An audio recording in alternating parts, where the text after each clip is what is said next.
What's up, Savages? Thanks for tuning in for another episode of Savage Studios. You know it's much love, much respect when you tune in on this side of town. You know, ain't nothing changed, man. Your boy's still doing the same old thing, same old swag. You know how it goes. But anyway, so I seen that you guys like that story that I told you last time about when I got jumped by 7 of my so-called homies. So yeah, man. I mean, due to popular requests, I'm gonna go ahead and drop a couple more stories. These ones are kind of funny, kind of entertaining because you know, your boy, when I was in the system, man, it's like your boy kind of would just be going through these ups and downs. And sometimes every now and then, there's some shit you just can't avoid. Sometimes things just happen, you know. When something comes your way, you know, you just got to answer up. You know, you can't really back down or hesitate or cry me a river, you know, no crying over spilled milk. If something happens and if it's not fair, you can be mad about it, because I was mad about it. But no matter what, it still is what it is.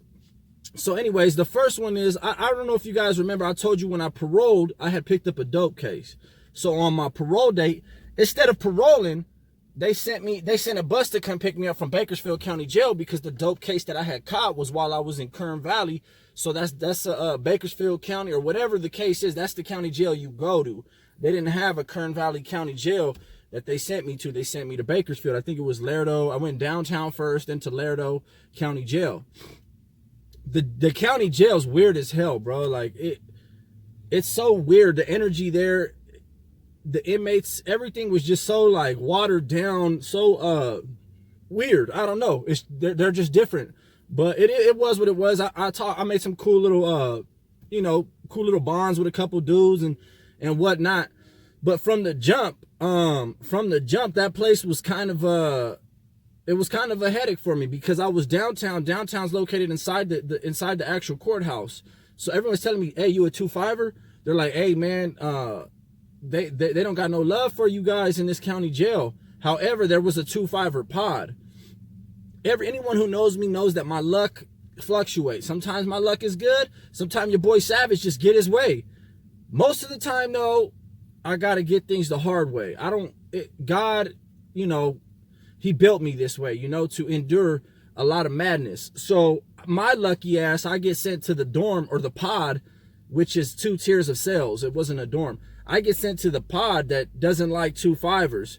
Now, they don't like 2-5ers not because they're GP. They don't like 2-5ers because this pod, they've all either been victimized or, packed out, jumped, stabbed, whacked, whatever the case is, for whatever reasons.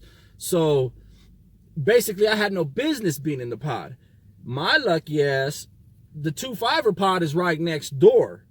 So I don't know what's going on. I'm like 160. I lost hella weight at this point because your boy was in the county jail. I ran across somebody, had a little bit of go fast. You know, I was just partying, you know, having fun, but I wasn't eating. So I was real unhealthy for like 6 days. I just was real unhealthy. So I get to the county, I go out for breakfast, and I'm noticing everyone's like kind of after I go and get my breakfast and the cops step out, everyone's kind of surrounding my door, my cell door.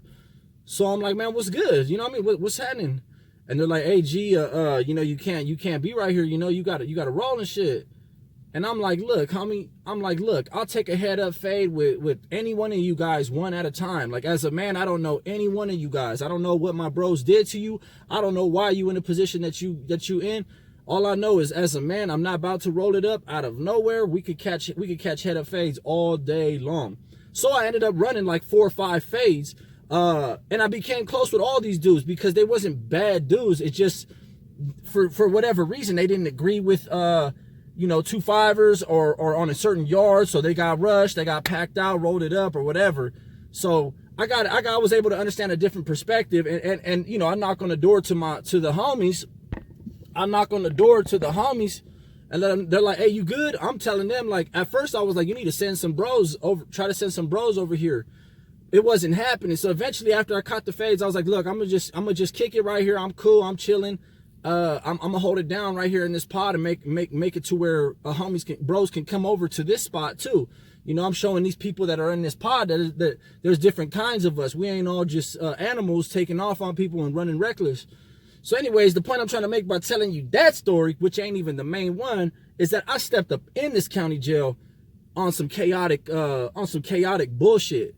So speed forward, you know, I'm fighting this dope case.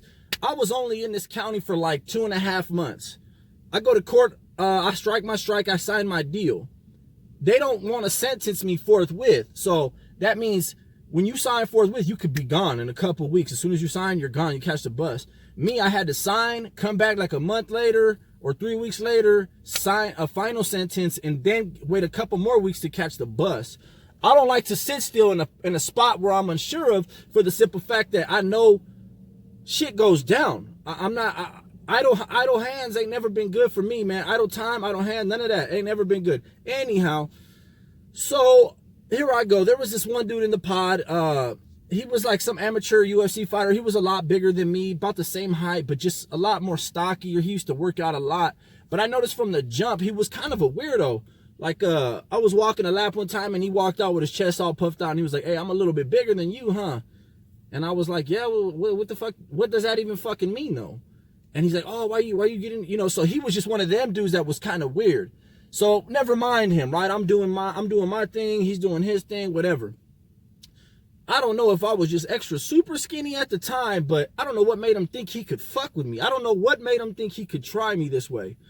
I come out to day room and I'm writing a letter on the table, just minding my own business.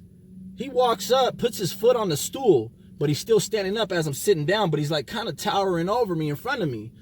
And he's like, "What's up?" And I look at him and I'm like, "What's up?" And he's like, "What's up?" And I'm like, "What the fuck?" I just dropped my pencil, dropped the paper, and just start lighting him up. Start taking absolute flight. Mind you, I had no knowledge that this dude was, well, you know, it was a little rumor that he was kind of into UFC, but I had no knowledge that he was really strategic in a fight. Mind you, I won this fight, just not the way you think. So anyway, I start taking flight and I start rocking him. I connect a couple good ones on him. And one of them, the main one that I connected was actually kind of by accident, because as I'm rushing him, we're going and we're squabbling up against the wall. And he backs around me and I duck and just swing a crazy right hook, a crazy one, like in a full circle, and it catches him. Boom. And when it catches him, he goes back, boop. And he lucky that table, there was a table behind his little pussy ass, and he catches himself on the table. Boom. And then he brings me in because he's seen from the mitts, from the hands. I was real light. I was nowhere near my size right now. I was like realistically, I was like 180, 190. I felt like 160 though. So my hands was super fast. Like I could tag you 6 times for every 2, baby. I ain't lying. So anyways, he brings me in, sweeps my, straight professional, sweeps my leg, boop, takes me down, right? So now he's on top of me. He's got a full mount. He got a full mount on top of me, and I'm trying to, you know, I watch UFC. You know, I know a little bit of things here and there, but I'm just a street nigga. You know what I mean? It is what it is. So I try to hold him in, but he's pulling up, and every time he pulls up, he comes back down with an elbow. So at this point, everybody, the cops don't care. They're watching too. It's a fun fight. It's real action. So he's dropping these elbows, and he's trying to whisper in my ear, talking about, "Are you done? Are you done?" I ain't saying shit. I don't want to talk to you, homie. You could do whatever. If you don't knock me out right now, if you don't put me to sleep when I get up, I'm going to do my best to put you to sleep, bro. So he keeps, man, my face is getting tore up. I got a bloody nose. This is all turning purple and red because he's dropping these elbows. And finally, everyone is like, hey, because he's trying to get, he's like, "Hey, get him, he's like, "Hey, I'm gonna get up." He's like, "But you gotta calm him down," because he didn't want to keep going. He was running out of energy. I was just holding him. So I was conserving my shit. I was conserving my energy. So for the second I wanted to move, and after he was tired of doing the elbows on my face, I was about to get up and light him up again. So when we stand up, everyone stands us up and separates us. And I'm like, "Man, what the hell are you guys doing? I need that." So as soon as he stands up, he's like, hey, homie, hey, I'm good, G, I'm good. I'm like, "Nah, fuck, no, you ain't good. I want that run back right now, homie. I want to keep going, dog." He's like, nah. He's like, "You win, homie, you win." I said, "So tell me right now in front of the whole fucking pod that you don't want this fade, homie." He's like, "I'm good, dog. I don't want that shit, homie." I said, "All right, for sure. It's all good, homie."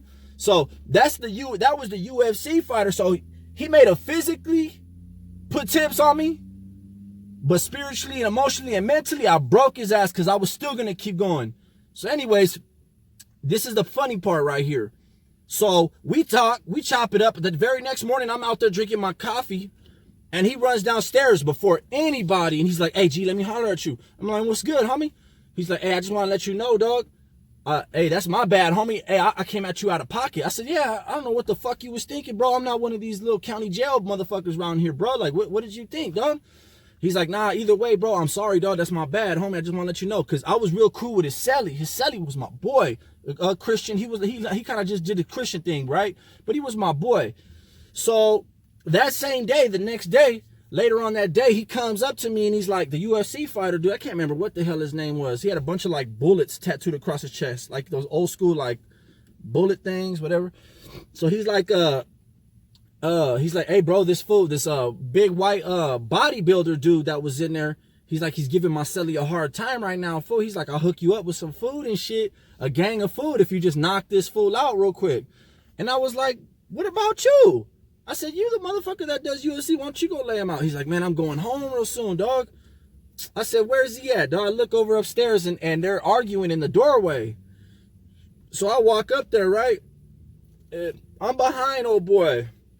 And I'm listening to him call the homie a bitch. Like, dude's on his Christian tip, like, serious. So he's like, man, but he ain't no punk. That's why he's my boy, because I know he ain't no punk. So he's like, man, he's kind of standing his ground, but he can't contradict his Christianity type of faith that he's got pursuing. So when the dude goes in and calls him, like, he's like telling him, hey, man, you just a little bitch, you know, your boy Sav don't ever let his people down. Don't ever let his homies get disrespected. Don't ever let nobody that relies or depends on me down. Loyal to a fault. So I swerve him. Boom. Yeah, I'll give it to you. It was a snake. I snaked on him, but it is what it is, bro. You should be aware at all times if you're going to be disrespecting people. So I snake. Bam. Break his jaw in 2 places. I didn't know I broke his jaw at this time. So his shit's broke. Boom. He goes down and hits the door while he goes down. Big ass nigga though. So he jumps right up and he's trying to still catch a fade. Homie ain't done. So when I see him trying to get up, this motherfucker too damn big for me to let get back up. So I immediately stomp his fucking head in with my little slip-on store-bought shoe. Looks like a Van. Boop. Somehow, and then I keep punching him. I don't know if it was the shoe or the knuckle or what, but his whole head split open as well. So he's busted. There's blood everywhere. Immediately, because after a certain point, this happens with a lot of people that I get into it with. They go so hard and they keep trying to get up, and then eventually they just kind of stop. They'll either utter some kind of words like, oh, fuck, I'm good, or something along the lines of concussed behavior. So he stays down. I run down. His cellie escorts him back to the cell. Now, in this county jail, there's electronic buttons that you can press to signal the cops for help, talk to them, conversate with them, and so much more. So I guess that's what he did. His cellie did. So I'm on the bottom tier. He's on the top tier. As this dude's walking down the stairs, he has the nerve to look back at my cell and say, hey, why'd you do me like that, bro? I thought we were cool. While the cop is holding the door open. So I turn my light off. I'm like a vampire, like, whoop. I don't know who the fuck you talking to, bro. You ain't talking to me. So anyways, they come and they do this knuckle check. They start in the top tier and they do the bottom. My shit was a little red, nothing too extravagant. He told on me, or somebody did. So they come and they gaffle my ass up. They do the whole Q-tips, whatever. So while I'm in this room, it's all windows. I see them wheeling his ass right by me in a stretcher. And his jaw is like this. He looks like a cartoon character. It's like, whoop. And his head's regular size, but his cheeks and shit was like this. And he was in some kind of neck brace and shit. So I'm like, man, this fool about to straight tell on me. They take pictures of me and shit. I had noticed that one thing that they didn't catch is there was blood all over my shoes and my pants.